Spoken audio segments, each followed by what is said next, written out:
Welcome to our cooking demonstration of too many tomatoes. Actually, and frankly, in our opinion, you can never have too many tomatoes. I hope you enjoy these recipes. So hello everybody, welcome to my kitchen. I'm Cynthia Triolo and I am a chef and the cooking instructor for the Friends of the Frelinghuysen Arboretum. So today what we're going to do is talk about tomatoes. Because it's tomato season in New Jersey. So I have a couple of recipes that I'm going to demonstrate for you. We're going to make a bruschetta, and then I'm going to do a pasta with a raw tomato sauce called pasta alla carrettiere, which is a Sicilian pasta. Originally translates to Sicilian cart driver's pasta, and it was a quick pasta that could be made in just less than the time it takes to cook the pasta. And then I'm going to make a tomato sorbet. Actually, I've already made the sorbet because it had to freeze and everything before I could show it to you. But I'll walk you through that recipe. So let's see. To get started, I think I'll start with the bruschetta. Now, what I did, and for most of the recipes, what you'll notice is that I've done a lot of things ahead of time. So here, I've already toasted some slices of a baguette, and I did this one in the oven. You can also do it on the grill. You need to be careful with doing that because they burn pretty quickly. And this is a great thing to do with day-old bread. If it's stale, you can still slice it and use it for this. And so I've got this all ready to go. And in this bowl, I have some tomatoes that I chopped up. I didn't think you needed to see me chop the tomatoes. These are cherry tomatoes. And in it, I've minced some garlic and I've poured some olive oil in it. You want to use good quality olive oil for your mixture, and because the flavors really meld. So here I have that all ready to go, and the only thing I really need to add to it is a little bit of salt and some ground black pepper and some fresh chopped basil. So I just took this from my garden outside, and I'm just going to take a few of the leaves and kind of roll them up.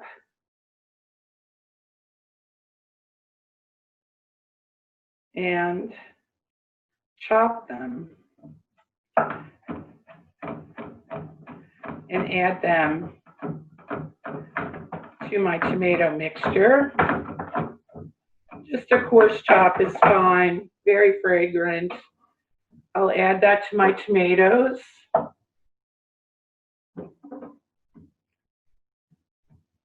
And that's all there is to it. So basically, it's tomatoes chopped up. I used cherry tomatoes, I think I said that.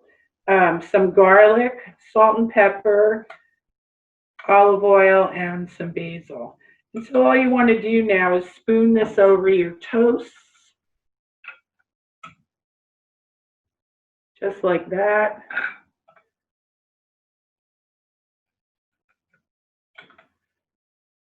This makes a really nice appetizer, and like I said, a great way to use up some stale bread.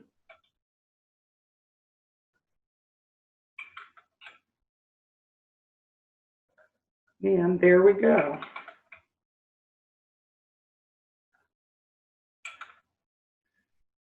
So it looks beautiful on a plate, especially something that shows it off like the white plate I have underneath it. And that's all there is to it. So that's the bruschetta.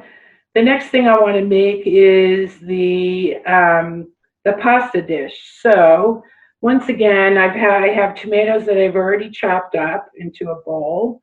I use cherry tomatoes and some plum tomatoes in this, and I just chopped them, added them to the bowl, and I have some cherry tomatoes that I'm going to put in the food processor. And just to make it a little saucy, you can see that there's not too much liquid in here. And this is basically the same recipe as the bruschetta. So it's the fresh tomatoes, some tomatoes that I'm going to put in the food processor, which I'll move over so you can see. And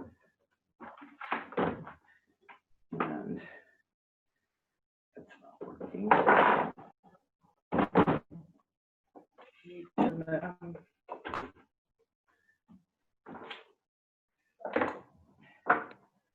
And I'm going to throw in some of my chopped, my garlic that I've just chopped up. I'm taking the easy way out. I could also use the garlic press to mince it, as much or as little as you like, if you like a lot of garlic in your dishes. And then I have some fresh basil, again from my garden.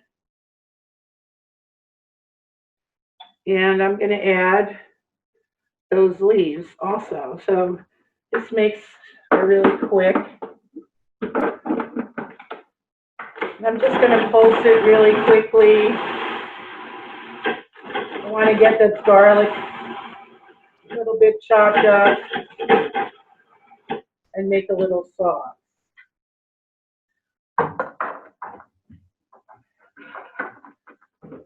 So that's all there is to that. I'm still leaving it a little bit chunky, but also it's, there's some liquid in there.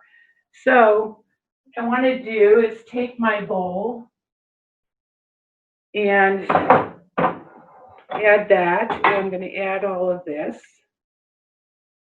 So this is just my garlic, tomatoes, and basil that I pulsed a few times in the food processor. And you can see how nice that looks there. And then I'm going to add the tomatoes that I chopped by hand.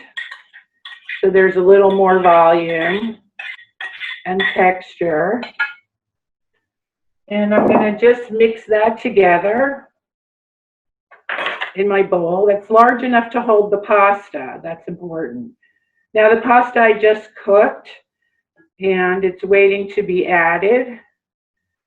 I'm going to add a little bit of salt and pepper.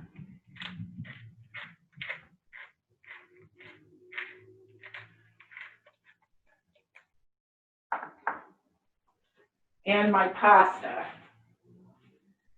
So here I'm using farfalle. You can use pretty much any kind of shape that you like. The fusilli is nice because it holds the pieces of tomato. I like the farfalle because, frankly, it's easy to serve this way. And I'm going to add that to my sauce mixture. Now, one of the things about making this pasta that you should know is that you need to have everything ready to go. So I've got my sauce all together while the pasta is cooking. You want to have your table set and everything, set to bring this to the table because you're using a raw sauce. So it's going to cool down the pasta pretty quickly. So you want to be able to serve it right away. So I'm just going to toss it with my tomato mixture. You can see how delicious that looks.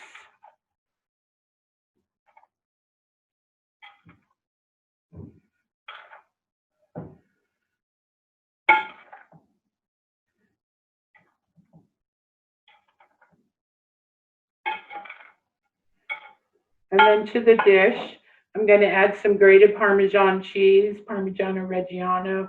Again, you want to use the best quality because this is all raw. It's not cooked.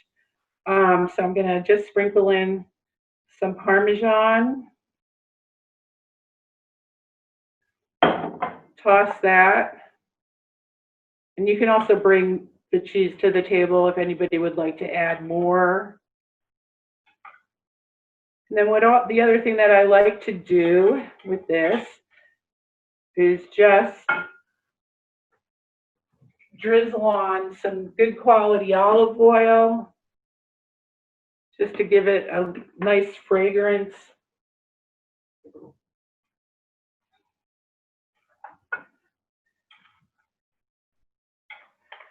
And maybe just a little more salt and some pepper. So you can see how simple this dish is, but how delicious with the fresh Jersey tomatoes that are in your farm market now. Just give it another toss. And I'll use my pasta dish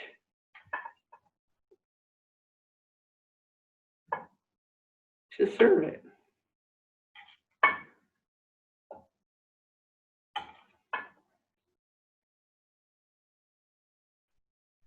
And there you go, a nice dish of nice warm pasta with fresh tomato sauce. In my mind, when tomatoes are ripe in New Jersey, there's nothing better. Maybe a tomato sandwich, but this covers a runner-up. So anyway, there's the pasta dish, really simple. Like I said, you can make this in the time that it takes to cook the pasta. Really simple. It's one of my go-to dishes when I've been working all day and don't have a lot of time to cook, or I'm really hungry when I get home. I can just chop up some tomatoes, throw a few in the food processor, get the water on to boil, and I'm ready to go. So served with a nice salad, it's a great meal. So, and really simple. So and that's all there is to that. So the next dish that I want to make for you is the tomato sorbet. So I thought that would be something, maybe a little bit different, something surprising. So let me just clean up here a little bit, and we'll move on to that recipe. And you can follow along with the recipes once you've registered for the class. Lisa will be sending them to you ahead of time. So on the stove here, I have a pot of water that's boiling. And what I want to do is, with the tomatoes for the tomato sorbet, and this recipe also pretty simple. It's just the tomatoes, some sugar, and some water that you're going to cook down for about an hour. So you want to really reduce it and concentrate those flavors. Keep an eye on it. You don't want it to scorch. But in order to do that, the first thing you need to do is peel and seed and dice the tomatoes. So I thought I would show you how to do that first. So I have my pot of water boiling on the stove. And I have my tomato that I'm going to use.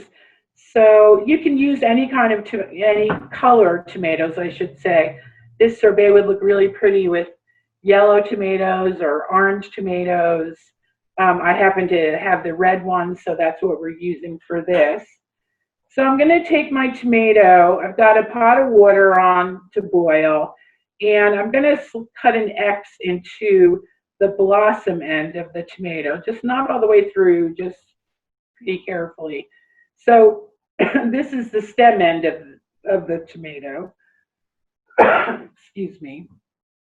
And this is the blossom end. So you want to cut an X into the blossom end and then drop it into the pan of boiling water just for about 30 seconds. That's all you really need. And if you're doing a lot of tomatoes, use a larger pot. This recipe called for 2 pounds of tomatoes, which, depending on their size, could be maybe 5 tomatoes. So I'm just going to let this boil for about 30 seconds. And while that's happening, I have a spoon ready to scoop it out of the boiling water, and you can almost sort of see when it's ready, when the skins start to detach. It's just about there. And now I see it happening. So I'm going to scoop this out. So you're not really cooking the tomatoes at all. It's just a real quick thing. And you can see, I hope, that some of the skins are already starting to detach from the tomato. I'm going to turn this off. Now, what I want to do is, I'm going to use a pot holder here just because it's still hot. So if you're doing this at home, take the tomatoes out of the boiling water. Let them cool until they're cool enough so that you can handle them. And then what the skins peel really easily. Let me get something else to show you this.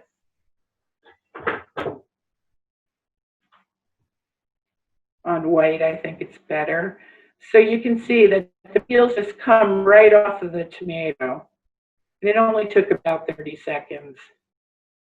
Right, so that's a real easy way to peel your tomatoes.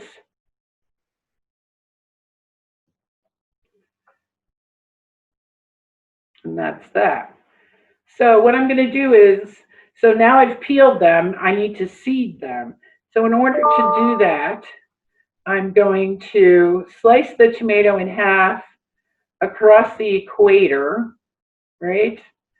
Just like that. And I'm exposing all the seeds.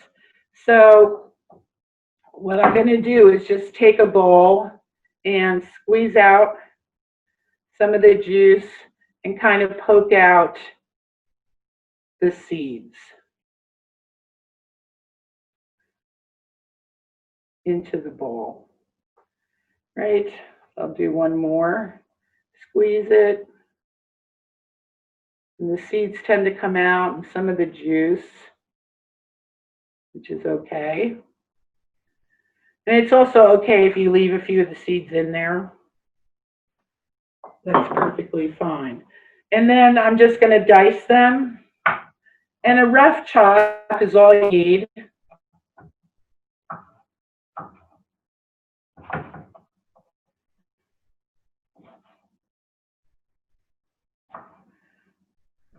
Okay.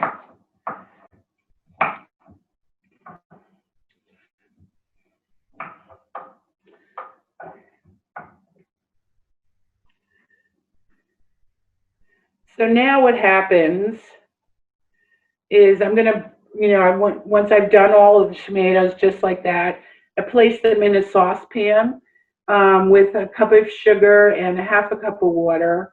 And I'm going to cook that for about an hour on a medium to low flame. Keep stirring from time to time. And you'll see that it reduces and gets thick by the end of that time period. And what happens is what you'll end up with once you've pureed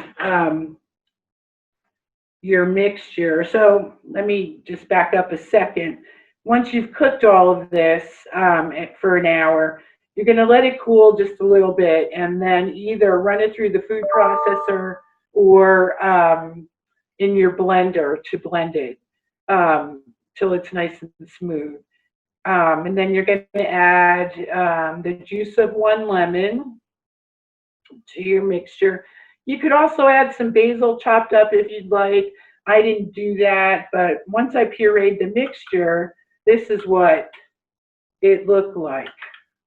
So it's a little bit translucent, a really pretty color. And there are a couple of seeds in there, but I'm not worried about that. Excuse me. So once you've got that mixture ready to go, you're going to use your ice cream maker to freeze it. So I happen to have an ice cream maker that I use all the time.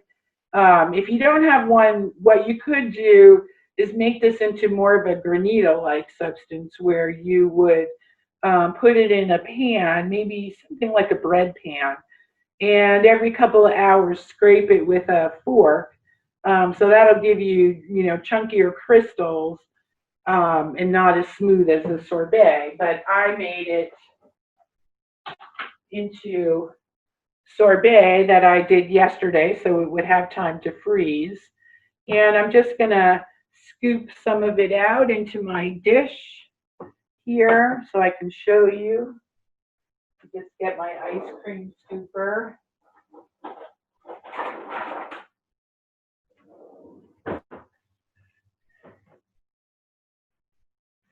So how would you serve this? So there's one.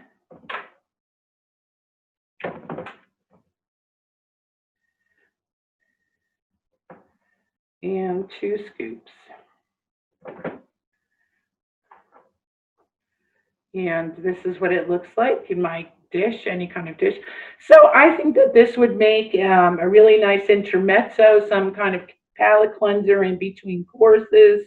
You could serve it after dinner, of course. It's a little bit sweet. I think it's got a really pretty color. It's nice and pink. But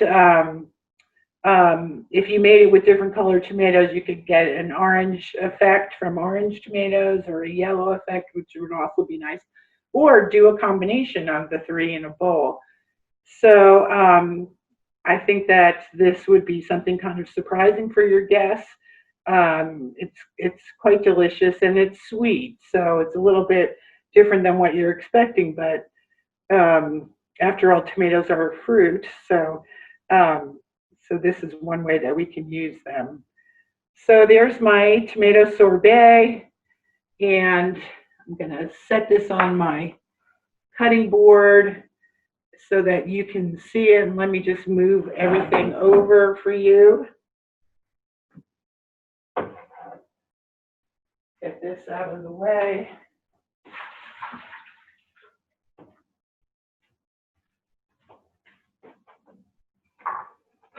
I'll move this as well.